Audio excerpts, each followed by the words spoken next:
Hello, it's Dawn Michelle from Boho Tarot, and welcome to my monthly journal pages. Today we'll be flipping through my April pages and chatting about the journal spreads, techniques, and ephemera I created to connect with my personal tarot practice last month. So in April, I am still working in my disc-bound journal. I did have to up my ring size, so I was using these smaller rings, the ones that are closer to this size, which is what came with this journal originally. But my pages, as you can see, I'm getting kind of fat here, so I had to swap it out for some bigger rings, which is one of the things that I do like about this particular system is I can adjust it for that kind of thing. There is a one size bigger than this. I mean, they get quite a bit bigger after that, but I think this size will actually make it for a season, which is basically what I was after. I wanted this one to be my spring 2020 journal, and then I have a new one that I'll be using starting in June to move into summer. So I think that I've decided I'm going to stick with the disc bound for probably 2020, and we'll just, I've got my little stickers in here. We'll just keep going for as long as this is working for me. So to start off with April, I created this sort of kind of dashboard page, I guess you could call it. I used a lot of book pages this month, and that was, I got a new book in. It was a poetry book, and I loved the artwork and a lot of the poetry in it. So I wanted to incorporate that into my journal. I did do a journal with me on how I actually incorporate those book pages into my journal. So if you want to check that out, I will leave a link in the description box below. But I just used a book page. I put the month on it, and I just did some sort of collaging over the top of it. And I left the back because I thought that was pretty the way it is. Then I created another page for the list of decks that I used throughout the month of April. And I didn't include all of the decks, just the ones that I worked with each week. So each week I have like a weekly deck that I work with that I use for my primary readings. And then I have other decks that I incorporate throughout the week, but I don't necessarily list them in this list. This is just the main decks that I worked with for my main readings throughout the month. And on the back, this was blank for all of the month. And then I came back and I added my reflections for each month. So every month I've been doing 3 kind of journaling prompts. It's how did I honor my practice? What challenges did I face? And what joys did I experience? And this is all in terms of my tarot practice. Occasionally I pull cards from the Guardian Angel Tarot, and I like to just put those into my journal.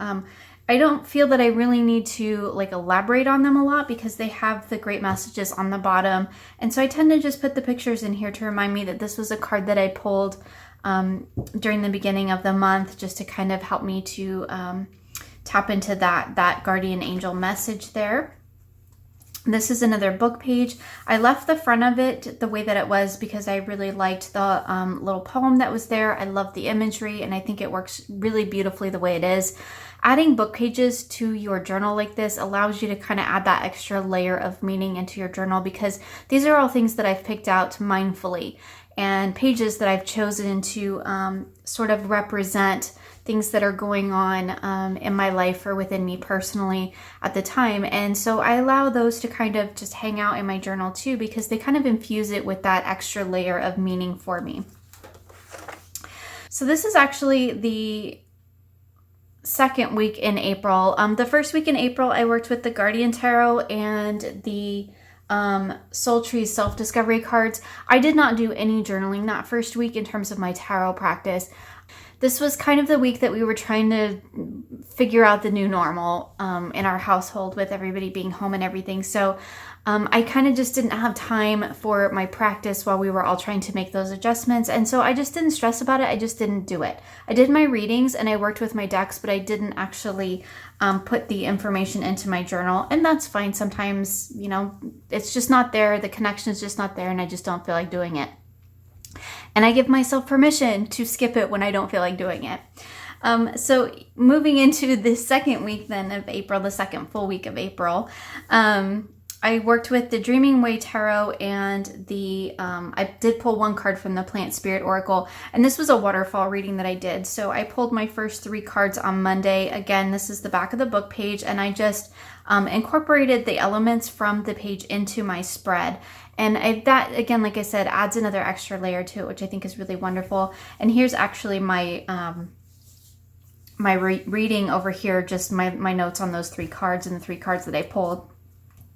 Now on Wednesday, I pulled an oracle card from the Plant Spirit Oracle to kind of provide a anchor for the message that I had gotten on Monday and to kind of help me explore further into that waterfall. And I just did a little note about what my reflections were on that particular card. So that's kind of Monday and Wednesday all in one page. And then on Friday, I pulled 2 more cards around my oracle card. So while this isn't a 3-layered waterfall reading, it's still a waterfall reading because each card pull depends on the one previous and they all cascade down, or in this sense, down and then over. But the point of the waterfall reading is really about expanding on your readings, day by day or throughout a week so that you can really deepen into them slowly. So then I pulled the King of Pentacles and the Page of Wands on Friday, and I added that to my oracle card that I had pulled, and here's my reflection there. And I just did, some little paper crafting here, and this is a sticker. I have some mushroom stickers that I really, really love. I've been kind of hoarding them, and I thought, why am I doing that? I need to start incorporating them into the things that I'm doing. And then so here is just a picture of the full reading that I did. So I went back to Through My Dreaming Way, and I pulled out the cards previous, the 3 cards that I pulled previous. I do this before I draw these 2 cards so that they're not in the deck because they are a part of the reading. So I don't want to take them out of the reading. They're already there. So I pull those out on Friday. I pulled back out my Plant Spirit Oracle card, and then I shuffled my Dreaming Way, and then I pulled my 2 cards for my Friday reading, and then I took a picture of the whole thing so I can see the whole evolution of the waterfall. So we had Monday's cards, Wednesday's Oracle, and Friday's cards, and that creates a whole message throughout the week. I talked about it in my personal practice videos if you want to find out a little bit more about it, but it's one of my favorites to do. On Saturday, I did a Finding Focus reading, and I used the Black Lily Tarot. So as you can see, I pull in other tarot decks along the way that don't necessarily make it into my monthly reflections or into my tarot list because they're sort of like one-offs, right? I only used it once that month. So this was a reading that I did here, and I put it in here. It's just on some coffee dyed paper, and then my reading is back here. And moving into the next week, I worked with the Animals Divine. So I pulled 3 cards for the week on Monday, and for that particular week, those 3 cards felt like that was all that I needed that week. So I really focused in on those 3 cards for the week. And I did a lot of journaling, more so than I normally have been doing lately, on each of those 3 cards. So I have each of my cards. I pulled quotes from the book because I really do like the book for the Animals Divine.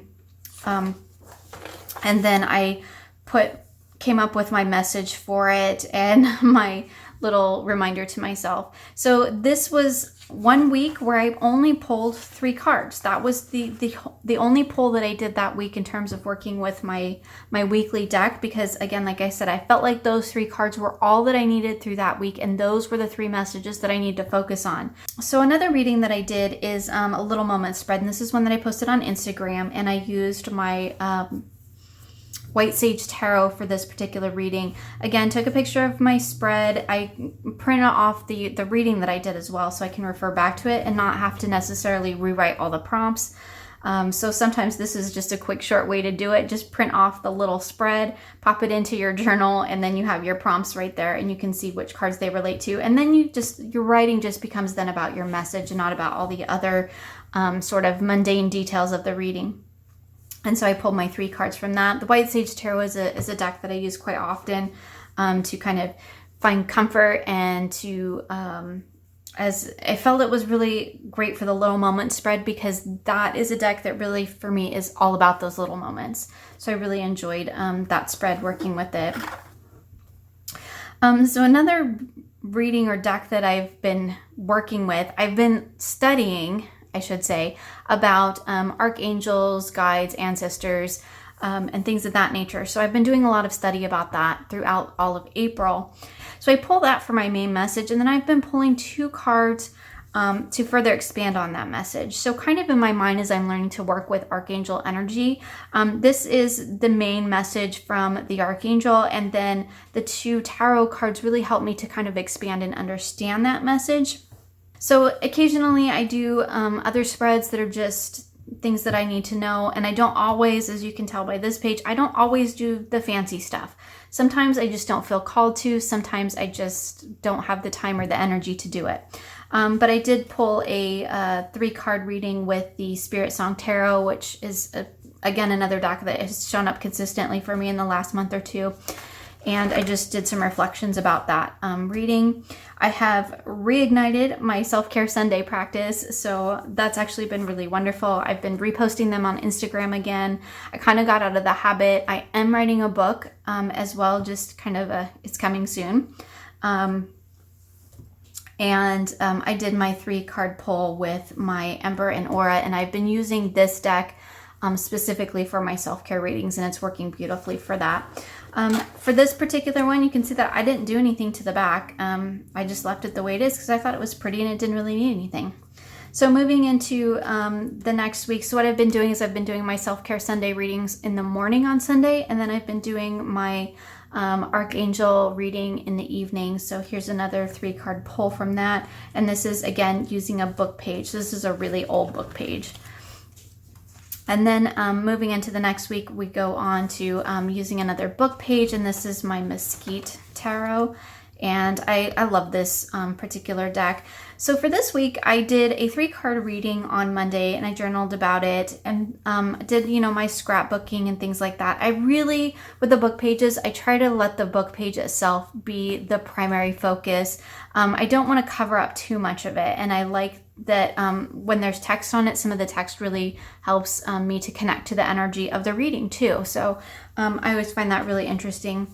So I did my 3-card reading on Monday, and then basically this card reading spoke to me of an evolution.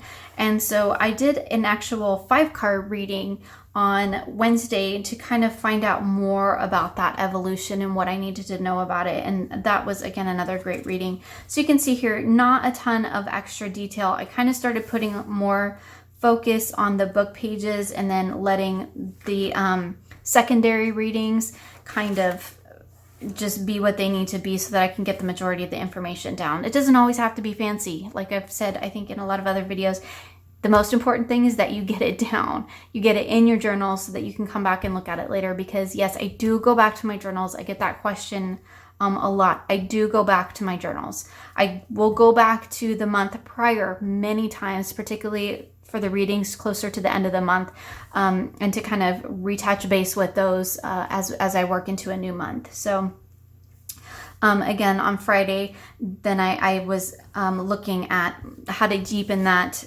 energy even more. So in a sense, this is kind of like a waterfall reading, even though I didn't re-pull the first 3 cards. They could have come up again here. But this is the primary focus of the reading. This is an expansion on the reading, and this is diving deeper into it. So it's just a kind of a different variation of the waterfall reading. So here we have another Self-Care Sunday reading. And for this one, I didn't really do the prompts or anything. I know that for me personally, these prompts are on my Instagram page. So if I need to, I can go back and look at them. But so I just pulled my 3 cards in the position of the order of the positions, and then I have my reflection here, which actually does tie into the positions that were in the original reading. And this is just a really thick piece of cardstock. This was the size it was. Like, it was a remnant. It was the size that it was, and I was like, oh, it fits kind of perfectly over here, so I just need to punch it. And for these smaller readings, using the scraps works great. And here we have another Archangel message, so my 3 cards, and then my reflection on it. So moving into the last week, we have my readings with the Spacious Tarot, and this was the page that we did on a journal with me. So I showed how I actually work the pages into the journal, how I decide what to keep, what to cover up, and then here's my reading on the back. Then I did a midweek check-in, so not necessarily a waterfall type reading, just 3 cards on Monday, 3 cards to check in with again on Wednesday, just to see how things are going. I started kind of picking up keywords for that particular week. So Monday, my keyword was mind, which worked really well. My keyword that I was tapping into was flow for my midweek check-in on Wednesday.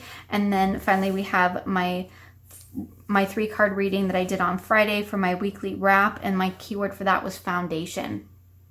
And so you can see here just a little bit of paper crafting on it. Paper crafting for me is kind of like a form of self-care, I guess. I really enjoy paper crafting, and I find it to be very kind of soothing and calming, and it's just a wonderful practice that kind of helps me tap into or adding it to my tarot journal is just another way for me to kind of tap into that creative aspect and do something that I really enjoy. So that is my April tarot journal. Thank you for joining me for this flip through my tarot journal pages. If you'd like to find out more about any of the decks that I used this last month, check out my monthly reflections video, which you will find linked in the description box below. I hope you enjoyed this flip through and will join me again soon for more creative tarot for an inspired life.